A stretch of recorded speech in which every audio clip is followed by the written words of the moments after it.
Good morning and howdy, everybody. It's me, your pal Johnny Millwater. I hope you're doing well. I'm healthy, happy, rich, and pretty, and feeling better all the time. Got a great show for you today. Had a really exciting adventure last week. Can't wait to tell you all about it. And first, I'd like to head over to the chat so you can get involved. Still there. All right. So yeah, moved in a little bit. Chat's over there. You can still read that, so that's pretty cool. I can highlight the chats. Thusly, there we go. Nice, right? Easy to read. So we're set to go. It's very simple. You type in the comments. I read the chat. We talk. You ask questions. I answer them. Bring up topics of discussions. I talk about them. Simple as that. But, you know, we might run out. It's very true. There might be nothing in the chat, nobody watching. So we have a backup plan, and that, of course, is the wheel. The wheel is a circle of things that I love doing. A whole bunch of things that make me happy. So let me show you the wheel. There's the wheel.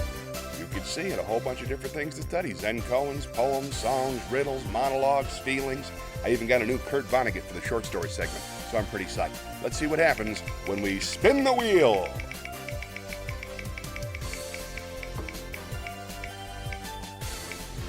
Monologue. Nice. Let's head on down to the theater.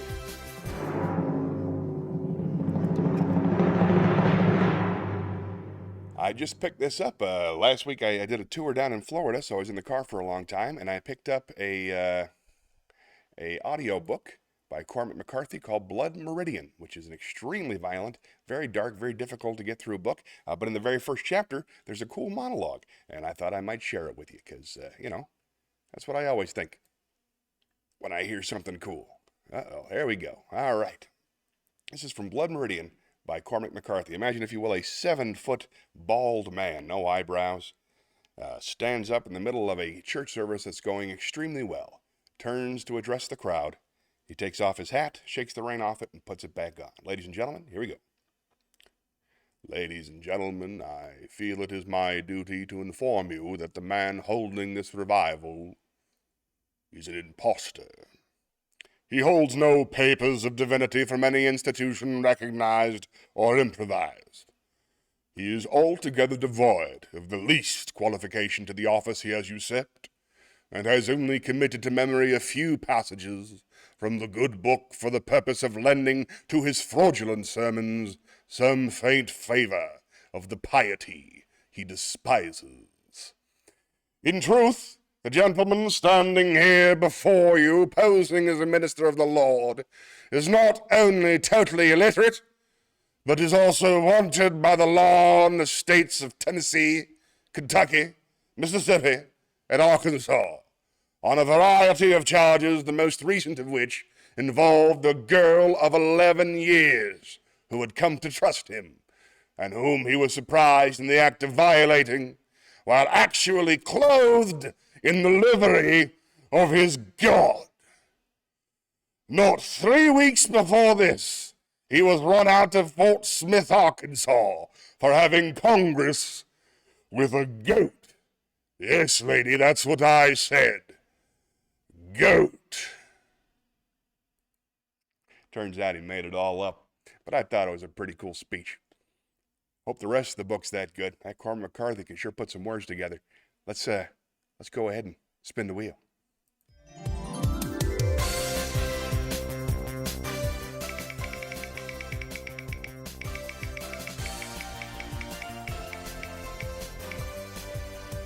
Zen koan, nice. Let's head on out of the campground. Now, as most of you know, the Zen koans are short fable stories that are used to teach some of the tenets of Japanese Zen Buddhism. We were currently on number 3, which is, a matter of fact, my favorite. This is Zen koan number 3.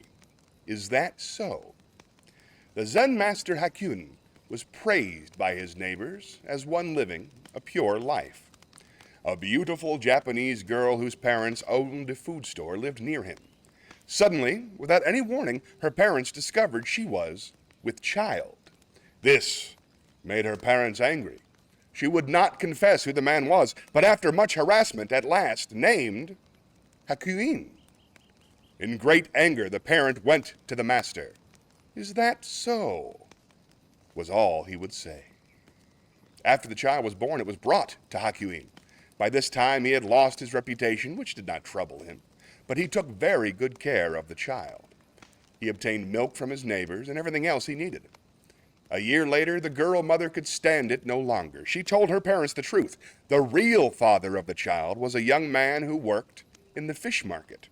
The mother and father of the girl at once went to Hakuin to ask forgiveness, to apologize at length, and to get the child back. Hakuin was willing. In yielding the child, all he said was, "Is that so?" Nice. Let's spin the wheel.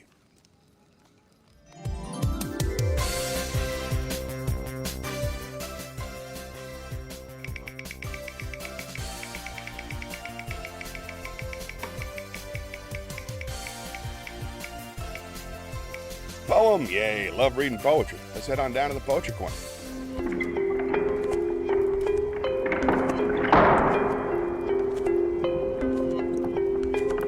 This is an unusual one. I would like to read you Advertising Lullaby by the great George Carlin. Quality, value, style, service, selection, convenience, economy, savings, performance, experience, hospitality, low rates, friendly service, easy brands. Name brands, easy terms, affordable prices, money-back guarantee. Free installation, free admission, free appraisal, free alterations, free delivery, free estimates, free home trial, and free parking. No cash, no problem. No muss, no fuss, no risk, no obligation, no red tape, no down payment, no entry fee, no hidden charges, no purchase necessary. No one will call you, no payments or interest till September.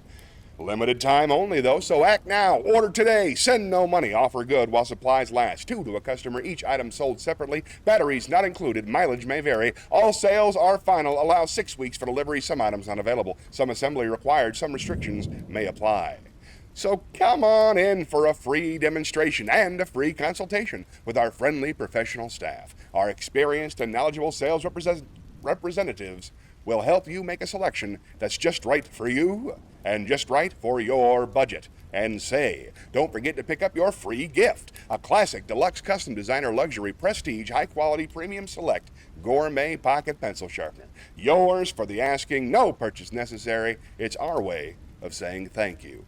And if you act now, we'll include an extra added free complimentary bonus gift at no cost to you. A classic deluxe custom designer luxury prestige high quality premium select gourmet combination keyring, magnifying glass, and garden hose in a genuine imitation leather style carrying case with authentic vinyl trim. Yours for the asking, no purchase necessary. It's our way of saying thank you. Actually, it's our way of saying bend over just a little bit farther so we can stick this big advertising dick up your ass a little bit deeper. George Carlin. You love him. I love him. The American people love him. What's that? Spin the wheel? You're right.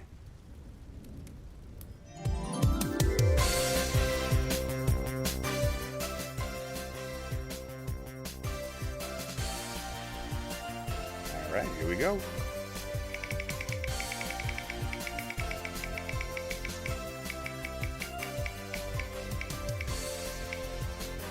Shakespeare! Let us head to the Shakespeare stage.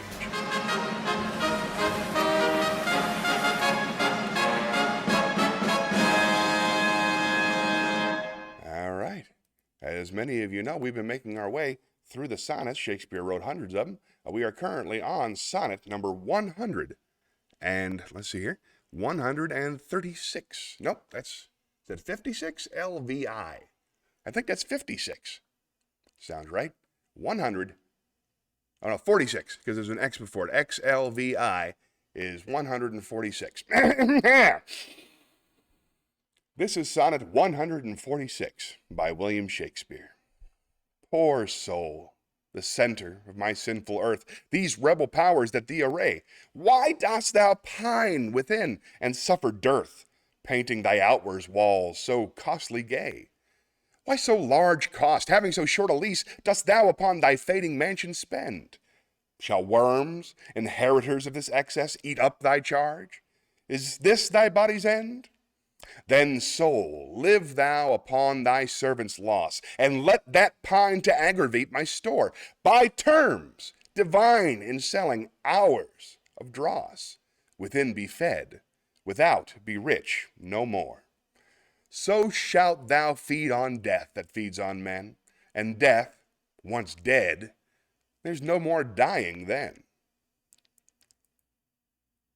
Like that one? Kind of made sense. All right. Man, this is going great. I wonder how many there are. Probably somebody could Google it, but who's got the time? What's that? Spin the wheel? You're probably right. Let's do it.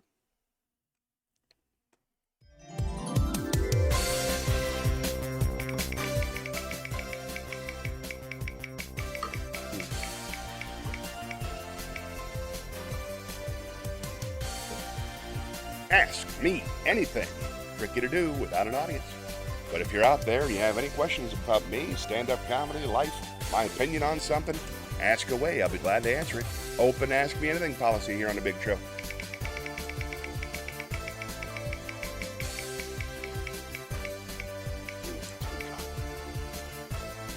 Time for another monologue. Let's go. Let's see. Monologue. Let's go to the theater for that.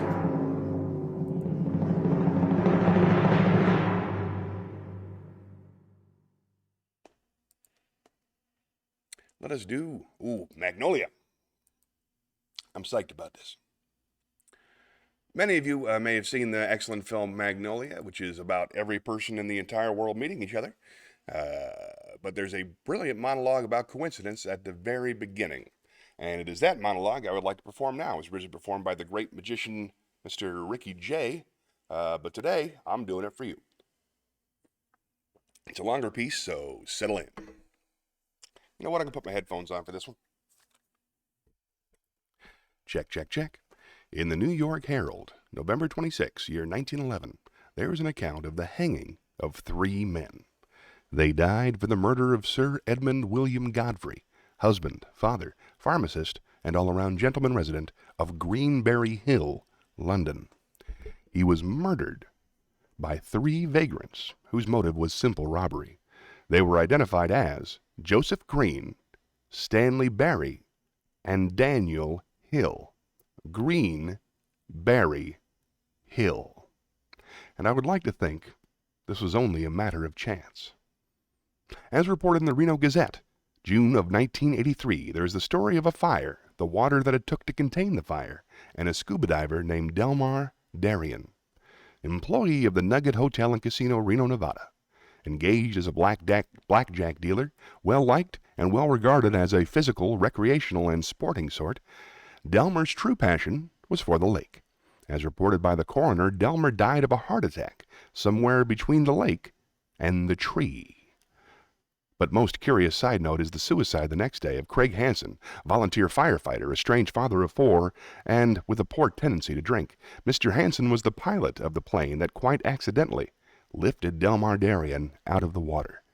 Added to this, Mr. Hansen's tortured life met before with Delmar Darien just 2 nights previous. The weight of the guilt and the measure of coincidence so large, Craig Hansen took his life. And I'm trying to think this is all a matter of chance.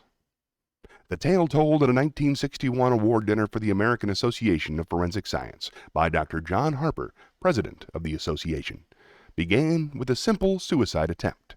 17-year-old Sidney Barringer in the city of Los Angeles on March 23, 1958.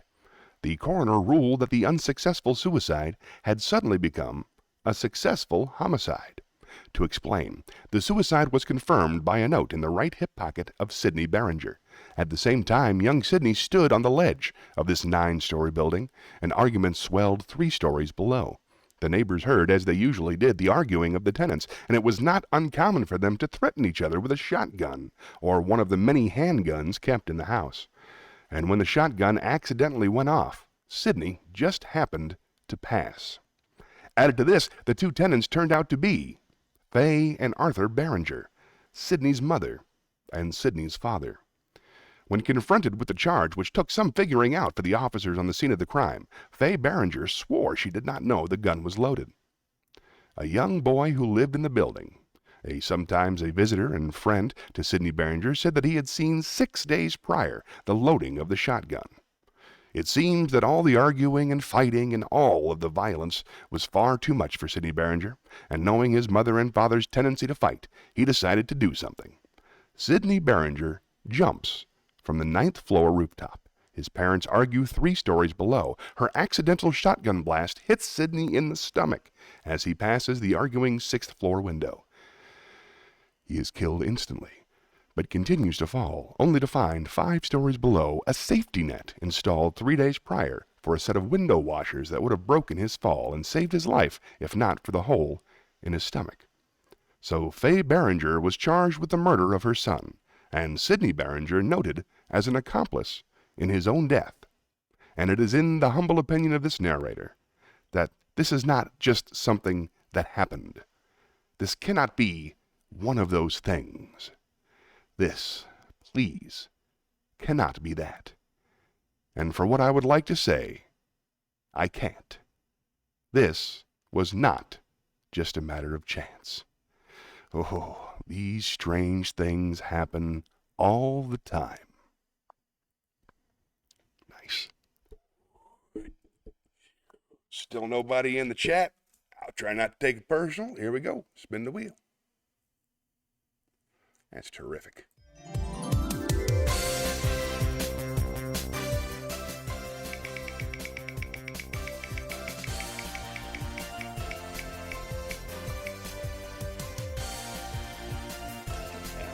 I want to talk about my feelings to an empty room.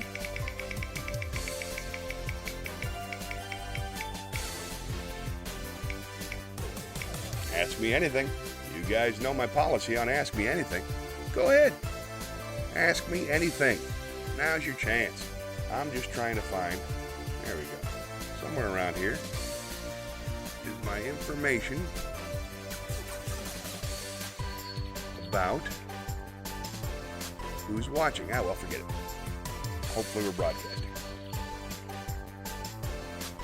Wonder how to check that.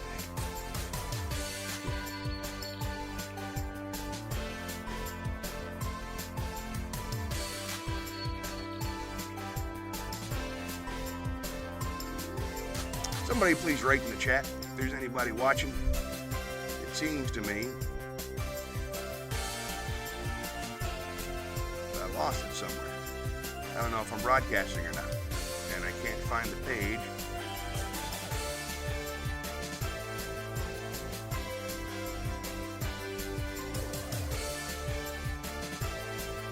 But let's just keep going as if somebody's watching. What do you say?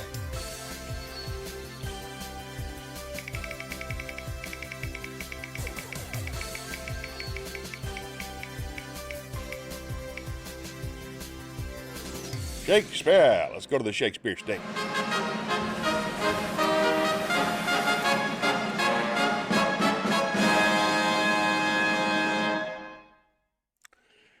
All right, I'm really bothered by not knowing if this is broadcasting or not. I wish somebody type in the chat. I can't do it. My phone's the camera, so type in the chat. All right, here we go. Here's some Shakespeare.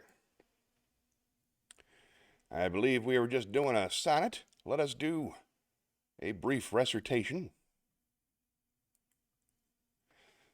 Alas, poor Yorick.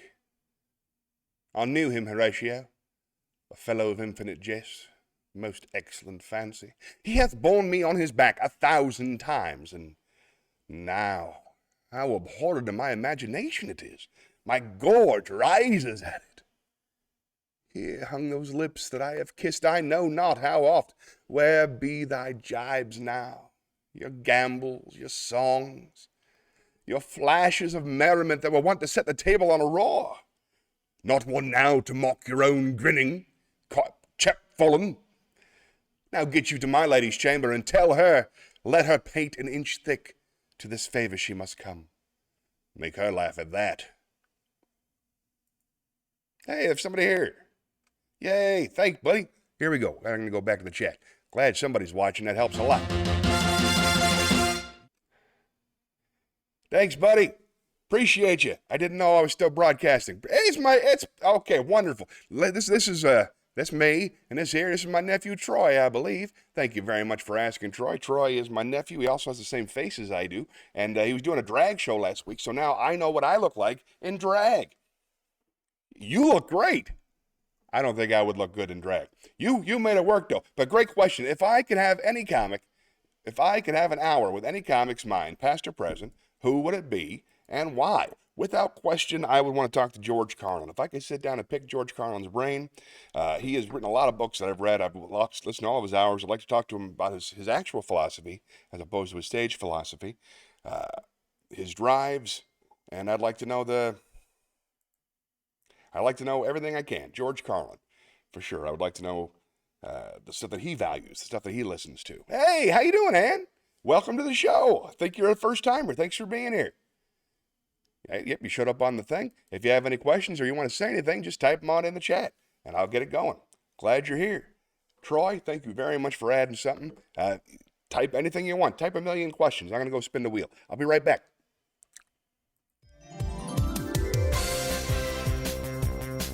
Yay.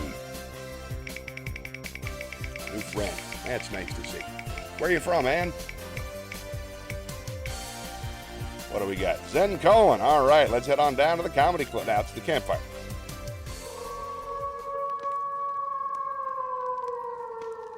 We'll go to the campfire for Zen Cohen number 3, I believe.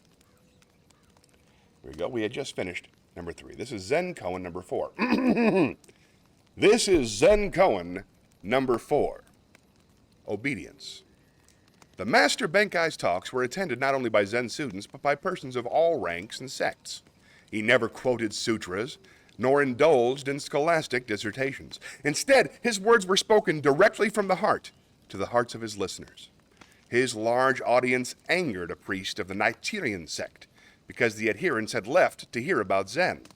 The self-centered Nichiren priest came to the temple, determined to have a debate with Benkai. "Hey, Zen teacher," he called out, "wait a minute. Whoever respects you will obey what you say, but a man like myself does not respect you. Can you make me obey you? Come up beside me, and I will show you," said Benkai. Proudly, the priest pushed his way through the crowd to the teacher. Benkai smiled. "Come over to my left side." The priest obeyed. "No," said Benkai. "We may talk better if you're on the right side. Step over there." The priest proudly stepped over to the right. "You see," observed Benkai, "you are obeying me, and I think you are a very gentle person. Now, sit down and listen." Nice. Jacksonville, Florida. I was just there last week. All right, let's go back to the chat. Oh, this is exciting. We got people. All right. Troy said, "Hope I could see this." Then Ann, "It was just a Halloween costume." Oh, Dr. Frankenfurter from Rocky Horror Picture Show. Well, that makes a lot more sense.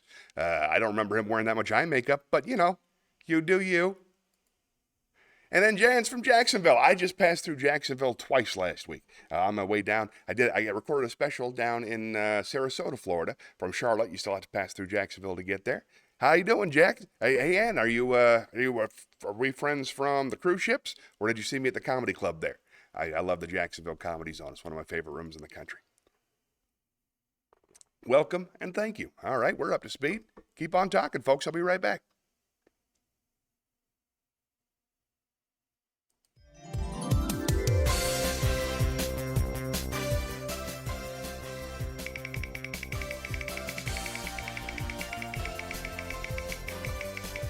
I'm glad to hear about the Frankenfurter thing. Okay. Poem. Good deal. Let's go to the poetry corner. So many beautiful poems picked out for you. Here's one. Put the headphones on for this. Use my fancy voice. This is... Let's do Brother by Boleslav Lesmin. This... This is Brother by Boleslav Lesmin. You would not take my hand. The dawn glow made the world alter. At that moment, your brother called to you. For a second you faltered. You ran to him and came back. He was dead. Fate for the clouds shone golden. Now I belong only to you, you said. Your voice broke and rolled on. Without a glance at you, I asked, did he know? Yes, you replied. Outside, giving thoughts distance, a slant, a flow, the bird, as always, glided.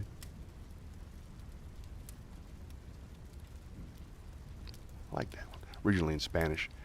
Carnival, nice. What ship were we on together? I'll go back to Chat Shelley. Trying to remember. I remember being on, I have a picture of the Jacksonville sunset.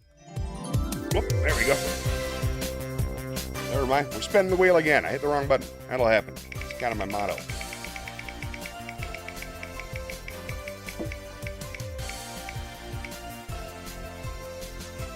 Here we go.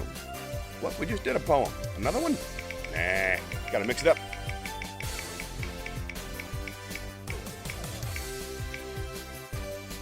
Story, all right. My favorite part. Let's go to the theater.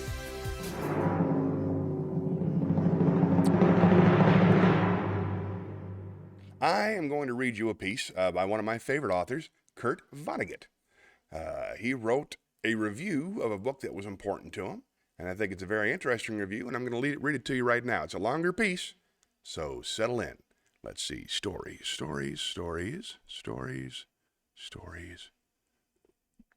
Songs. Short stories. Here we go.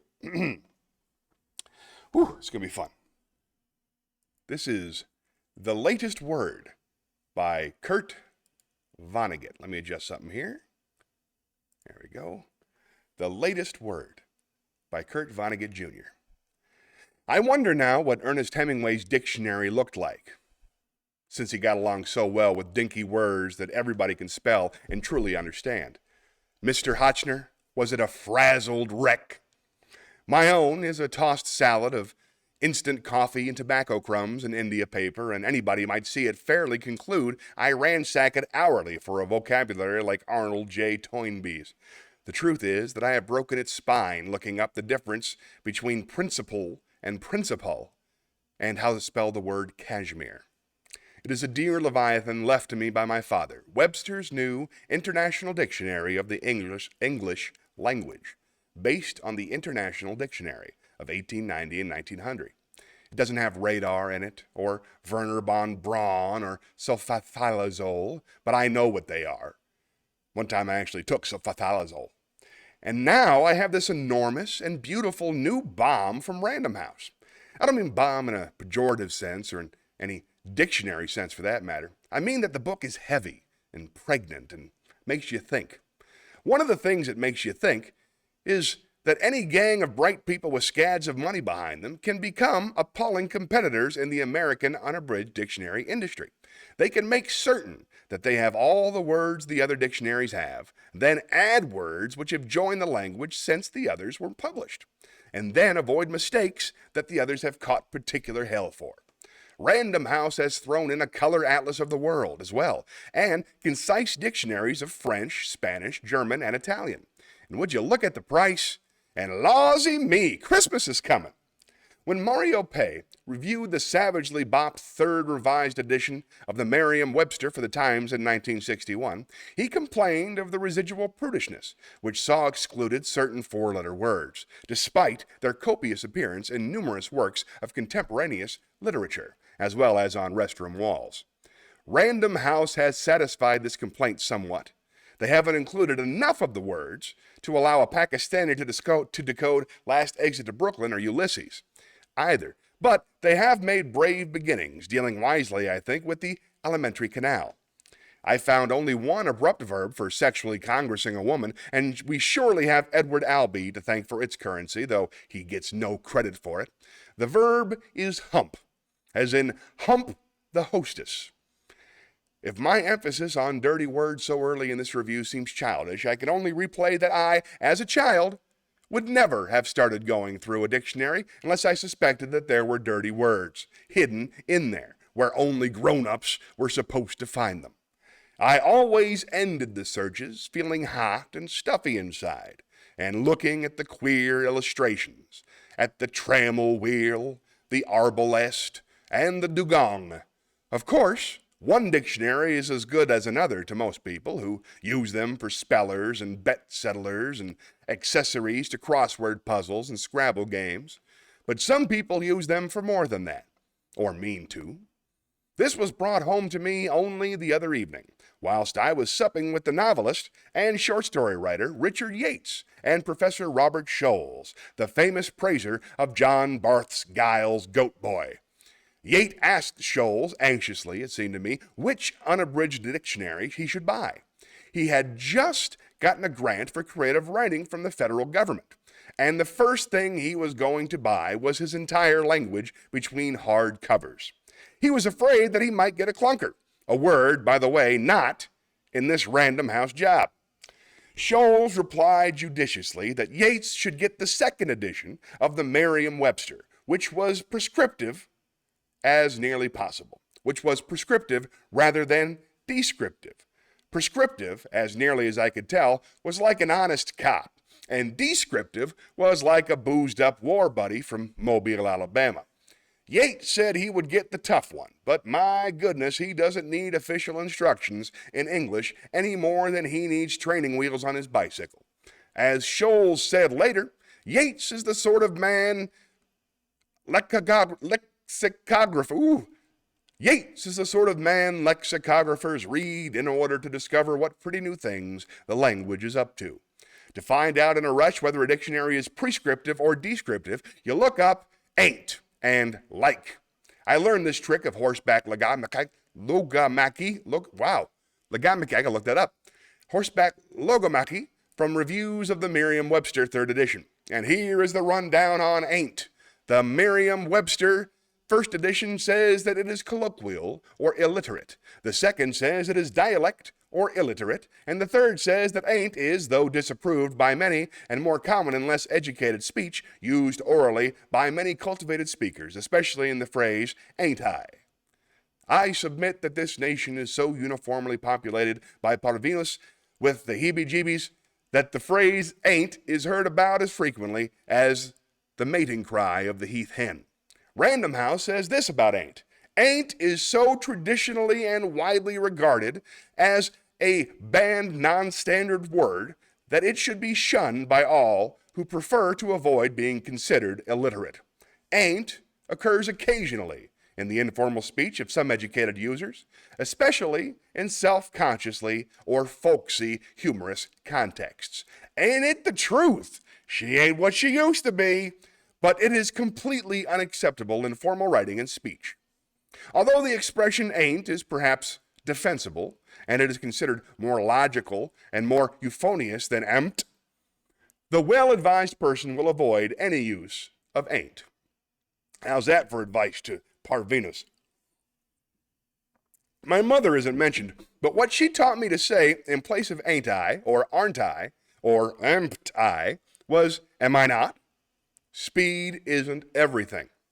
So I lose a microsection here and a microsecond there. The main thing is to make a graceful parvenu.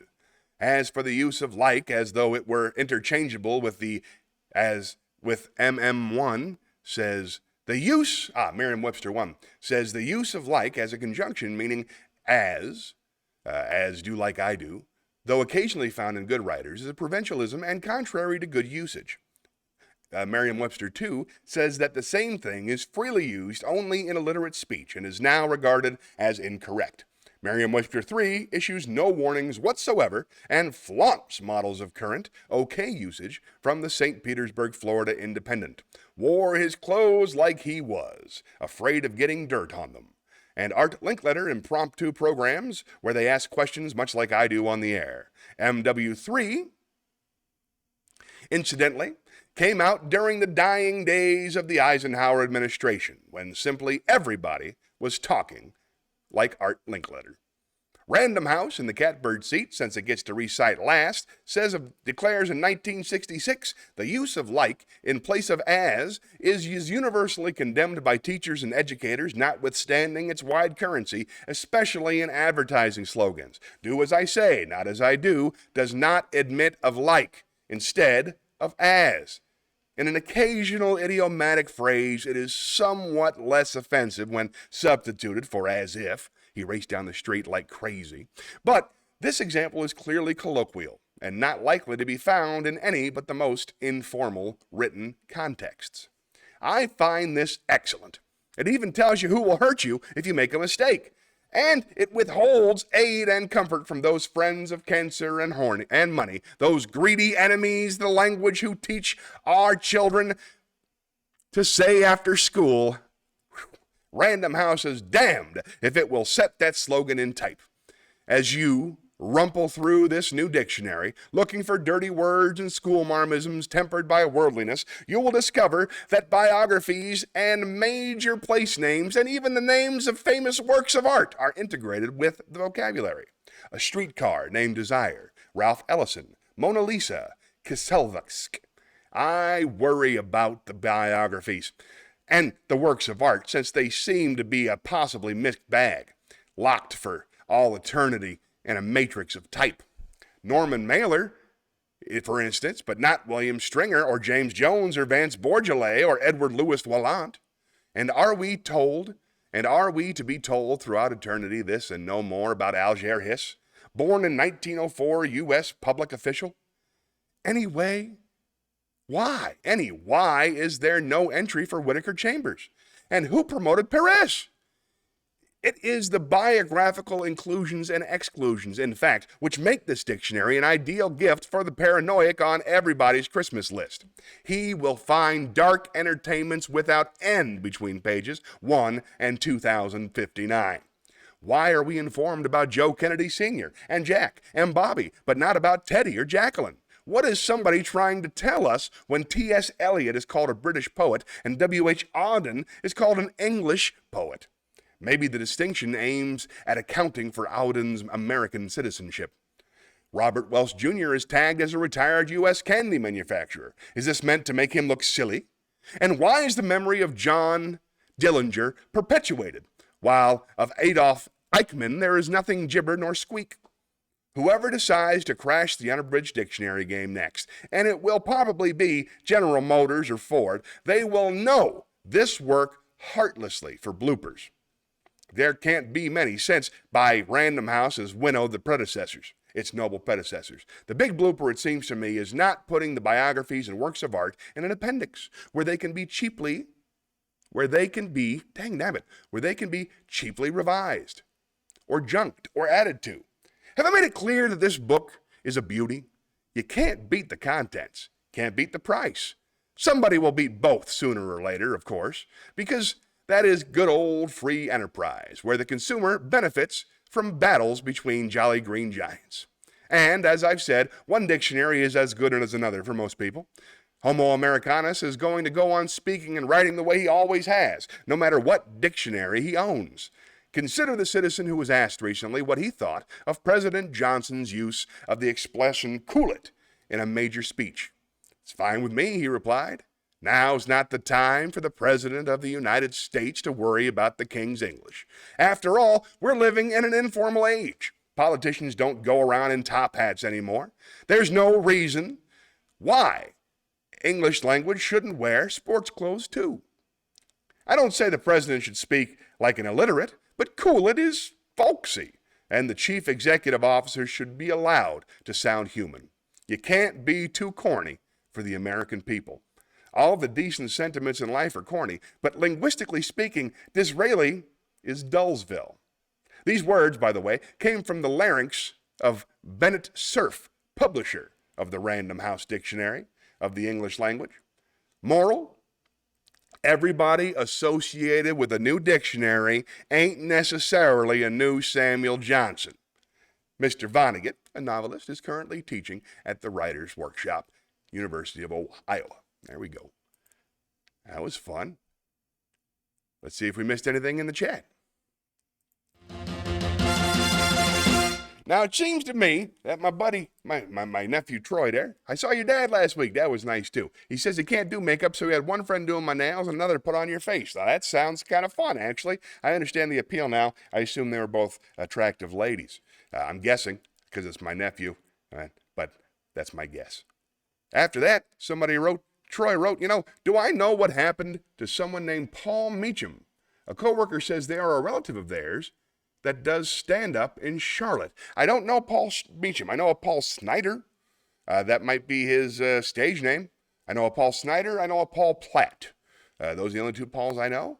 And they're both very, very funny. Paul Snyder just recently had his Dry Bar special taped about 2 weeks ago in Utah. And Paul Platt is probably one of the most naturally talented people I've ever met. I think he's going to be an extremely funny man. So I hope it's one of those two. Next, somebody asked, oh, Shayna's here, yay! Shayna said, hey, Johnny, I hope you're having a wonderful Sunday. I am now. Thanks for sticking your head in. I appreciate it.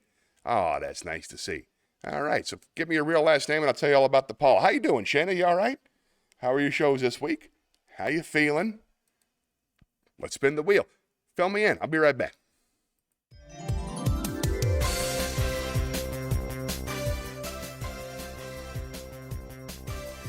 All right. Got the story done. Let's see, we've done a poem. We haven't done a song yet.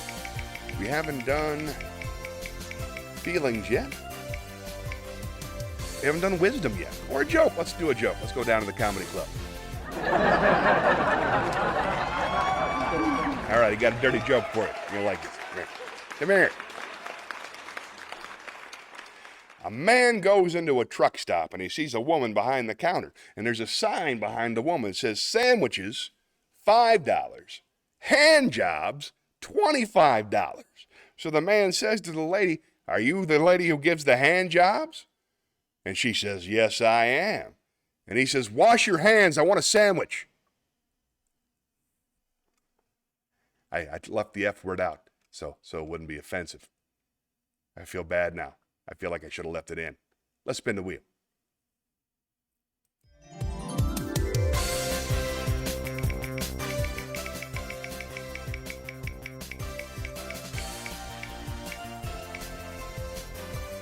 Finally, a song.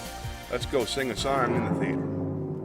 Let's see. I'm going to sing Chunk of Coal. I love this song, and I haven't sung it in far too long. It came up on my mix, and I dig it very much. It's so a cappella. Here we go. I'm just an old chunk of coal, but I'm gonna be a diamond someday. I'm gonna glow and grow till I'm so blue, perfect. I'm gonna put a smile on everybody's face. I'm gonna kneel and pray every day, lest I should become vain along the way. I'm just an old chunk of coal now, Lord, but I'm gonna be a diamond someday. I'm gonna learn the right words to talk. I'm gonna search and find a better way to walk. I'm gonna spit and polish my old rough hedged self till I get rid of every single flaw. I'm gonna be the world's best friend. I'm gonna go around shaking everybody's hand. I'm gonna be the cotton picking rage of the age. I'm gonna be a diamond someday. By the great Billy Joe Shaver, ladies and gentlemen. Chunk of Coal. Norm Macdonald's second favorite song. All right. Back to the chat. Shayna had something nice to say. Shayna said, I've been meaning to tell you how much I appreciate your support on social media with how you like, comment on your posts. It's very kind of you. I like seeing your posts. Every picture you post is joyful, and that's my new obsession this year is joy. I am hey, Jessica's here. Oh my gosh, that's exciting. So I love seeing people happy and dancing and singing, and you're always so thrilled to be there, and you exude such positivity. I sincerely like your pictures. I don't do it just to support you. I'm honestly expressing the way your posts make me feel. So keep it up. And Jessica's here. Oh, that's exciting. Let's go talk. Oh, wait, Shayna's here. Paul Snyder and Paul Platt are two of my favorite comedians, too. That's the way I feel about it. Both Pauls are incredibly funny and talented, and they've made me laugh so much.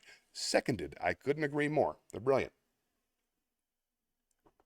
Jessica's here. Oh, my goodness gracious. Hi, Jessica. All the way from, I believe it's Plant City, Florida. So nice to see you. You haven't stopped into the chat in a long, long time. How you doing? Where are you traveling to? Every day you post pictures, usually of you on the water smiling and having a happy memory with somebody. That's another thing I just love seeing every day. So thanks for posting. Wow. Thanks for posting joyful things. Hi, Jessica. All right. Type some more stuff in the chat. I'll be right back. We'll talk about it.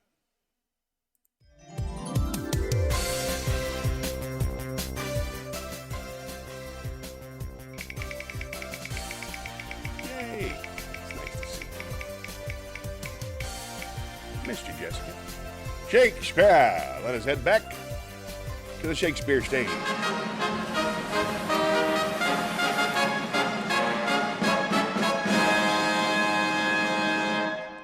Let us do Sonnet 142. This is Sonnet 142 by William Shakespeare. My love is as a fever, longing still for that which longer nurseth the disease, feeding on that which doth preserve the ill, the uncertain, sickly appetite to please. My reason, the physician to my love, angry that his prescriptions are not kept, hath left me, and I, desperate now, approved desire is death, which physic did accept. Past cure I am, now reason is past care, and frantic mad with evermore unrest.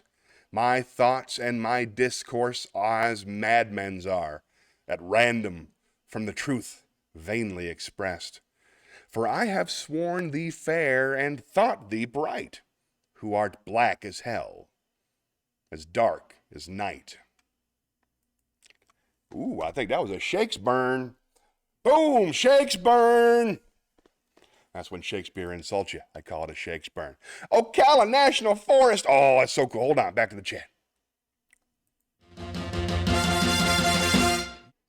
Jessica is in the Ocala National Forest this week, which I believe is in Florida. Beautiful, swampy territory. I hope you're safe. Jessica has the coolest life that I know of, always on a big adventure. What you been up to? How's your sweet dog? Any new dogs out there and about? Keep me in mind. I'm not looking to adopt a dog, but please post them so I can see pictures of the dogs. That's what I mean by keep me in mind. Very nice. Ocala National Forest. I love the national forests almost as much as I love the national parks. Let us spin the wheel.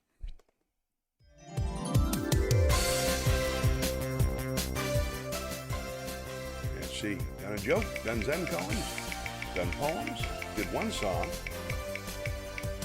All right, we're good. Wisdom. I haven't done wisdom yet. All right, I'm going to call an audible. If this doesn't come up wisdom, I'm going to go into wisdom. Wisdom. So it shall be.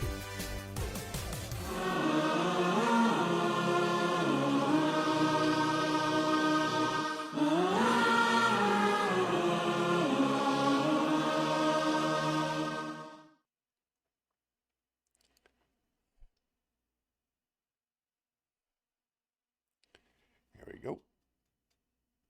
This is excerpts. All right.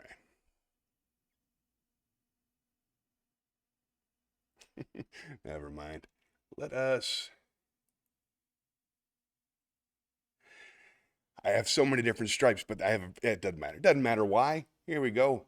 Let us do some Watts. No, Rumi. There we go. Alan Watts, always the go-to. You are a function of what the whole universe is doing in the same way that a wave is the function of what the whole ocean is doing. That's from Alan Watts. Through our eyes, the universe is perceiving ourselves. Through our ears, the universe is listening to its harmonies. We are the witnesses through which the universe becomes conscious of its glory, of its magnificence. That I know is true. Let's spin the wheel.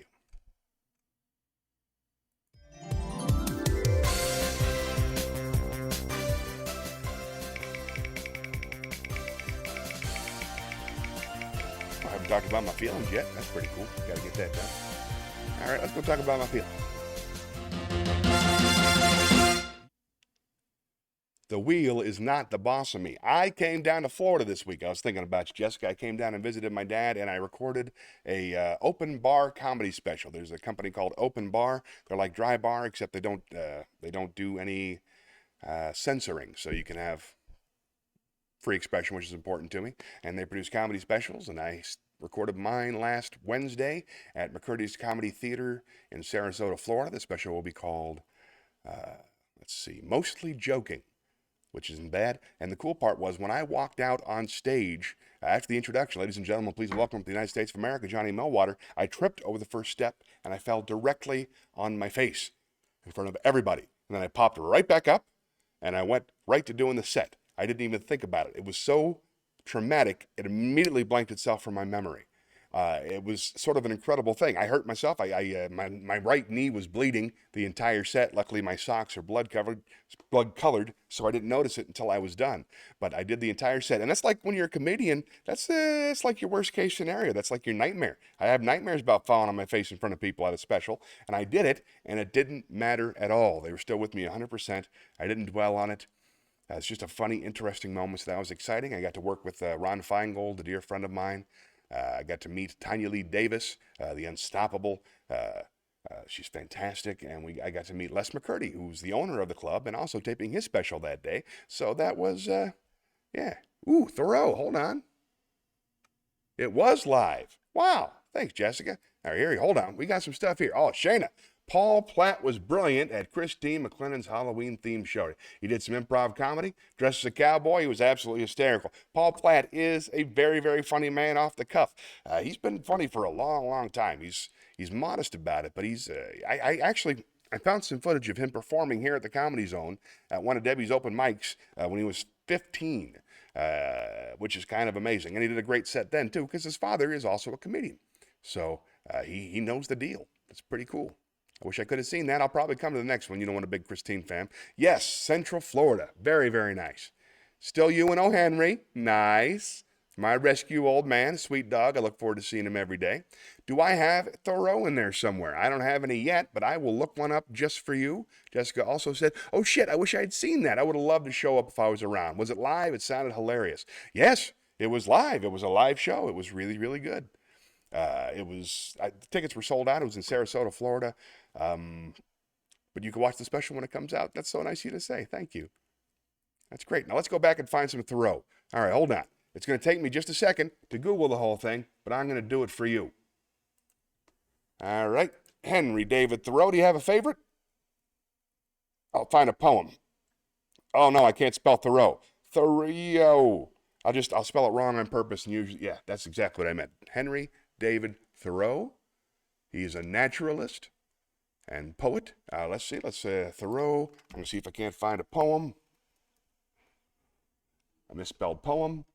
I Went to the Woods by Henry David Thoreau. Sounds like a thing for us. I'm almost there, and we're set to go. Let's go to, hold on. Ad. I can't close the ad. It's covered. There we go. Nope. I want to read the Thoreau. Why are you being a jerk? Okay. No, don't continue with Amazon.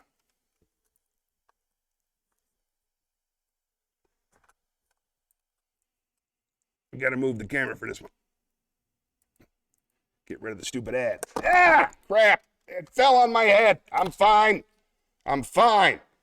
Everything's fine. We're going back. What happened? Nope. I'm gone. We'll try again. OBS. Back camera. Full screen. Okay, here we go. Henry David Thoreau must read passage. Okay, here we go. Thoreau, Poetry Corner.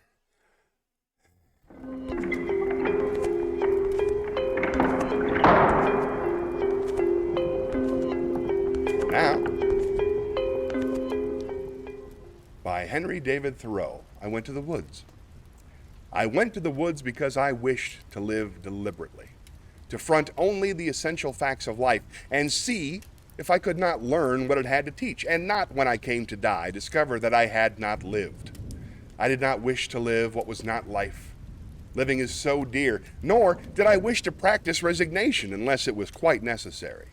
I wanted to live deep and suck all the marrow out of life, to live so sturdily and Spartan-like as to rout all that was not life, to cut a broad swath and shave close, to drive life into a corner and reduce it to its lowest forms. That's lovely. Thank you, Henry David Thoreau. Back to the chat.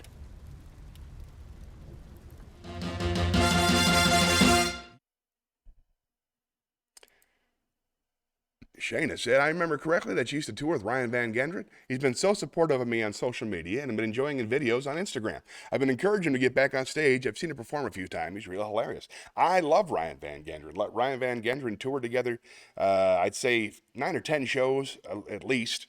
Or 9 or 10 tours over the course of our lives. The very first time we ever performed at let's see, what's that place called in Alabama? The Stardome in Alabama, back where he still had hair. It was my first feature date there and his first MC date. And we've been friends. I introduced him to his wife, Blair. That was on a gig that I booked the two of them on to open for me in Asheville. When I had my heart attack, they were the only ones that visited. And I can't get in touch with the guy. I keep on inviting him to lunch, and he keeps telling me how busy he is. So I don't know what the deal is, but I love Ryan. I miss him. He's one of my closest friends in comedy, and I wish I could see him every day. So I'm really glad he's being supportive of your work. I love the pictures of his kids on Instagram too. He's wonderful. I love the videos. He's a good guy. He's a really good guy, and he's a friend, and I miss him. So yeah, encourage him to get back out there, because then maybe I'll get to see him. We did a show together last month, I think it was, for a guy named Chuck Johnson at his country club. And it was me and James R. Hustle and Don Garrett and a couple other folks. And Ryan was there, and he killed it. He's fantastic. He's just an incredibly likable, great comic. Thank you for bringing up the name Ryan Van Gendren. If you see him before I do, tell him I said hi. Oh, here's more from Jessica. I will watch your special and pay more attention to when you are in town. Yes, perfect, because I am in the woods. I knew you were. And wouldn't you rather be all the time? Blair Nyas is very, very funny. At least I'm not bleeding anymore, right? It stopped. I'm fine. Couple of stitches, and now I got myself a TV special scar. Who doesn't want that? Shayna says, Blair Nyas is super funny too. Yes, she is. She was a student in one of my classes, as a matter of fact. And then she worked harder and harder and harder and became one of the biggest names in Charlotte, and had a couple beautiful, perfect babies and backed off a little bit. But she's amazingly funny and definitely the kind of comic Charlotte needs. She's a great lady. Well, let's see how we're doing on time. Yeah, it's about that time. Let's go to the close-up. What do you say? There it is. I don't know what that was. That upset me a little bit. Let me do this. I love this.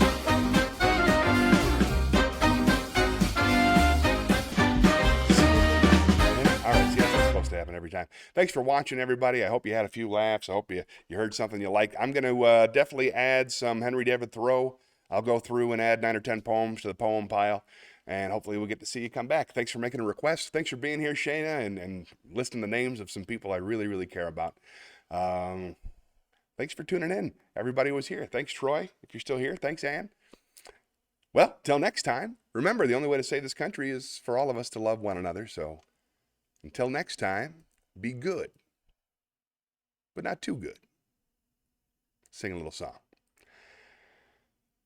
Why is it so dark on that side of the screen? Weird. We'll meet again.